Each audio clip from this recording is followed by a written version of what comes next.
បាទសួស្តីបងប្អូនទាំងគ្នាបាទយើងចូលនិនចាបាទ Kawasaki ម៉ាស៊ីន250បោះกระดาษពុនជប៉ុន2គ្រឿងទៀតហើយបងប្អូនណាបាទ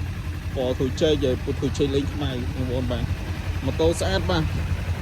ស្អាតกระดาษពុនទំទម្លាក់មកដល់ថ្មីជ្រើងម្ដងណាបងប្អូនបាទបងស្បកកង់ឲ្យបងប្អូនអាចមើលបានបាទពិបាកមកញងអី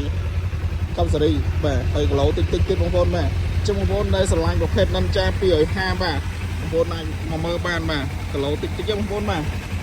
តែជើងវាស្អាតបណ្ដោយបងប្អូនបាទចឹងបងប្អូនដែលស្រឡាញ់បងប្អូនអាចចេញមកមើលបានណាបាទមានប្រាំង CBS បាទមានប្រាំង ABS បងប្អូនបាទនេះមួយនេះ ABS បងប្អូនបាទសេរីពោះជាងនេះបាទចឹងបងប្អូនដែលស្រឡាញ់បងប្អូនអាចចេញមកមើលបានបាទខ្ចីមែនទែន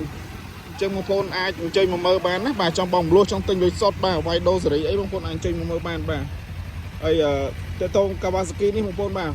1.55 អីជីបានមកស្រួលបងប្អូនបាទ1.50 1.55 អីជីបានមកស្រួលបាទមិនខ្ពស់ហ្មងទេបងប្អូនបាទស្រីប្រុសជីបានទាំងអស់បងប្អូនបាទម៉ាស៊ីនគឺស្អាតតានីជូនមកទឹកថ្នាំអីបាទចឹងទៅតោតម្លៃបងប្អូនចាំមើល headset ខ្ញុំសរសេរណាបាទ20ជាងឯងបងប្អូនបាទกระดาษពុនអរគុណច្រើនបងប្អូនបាទ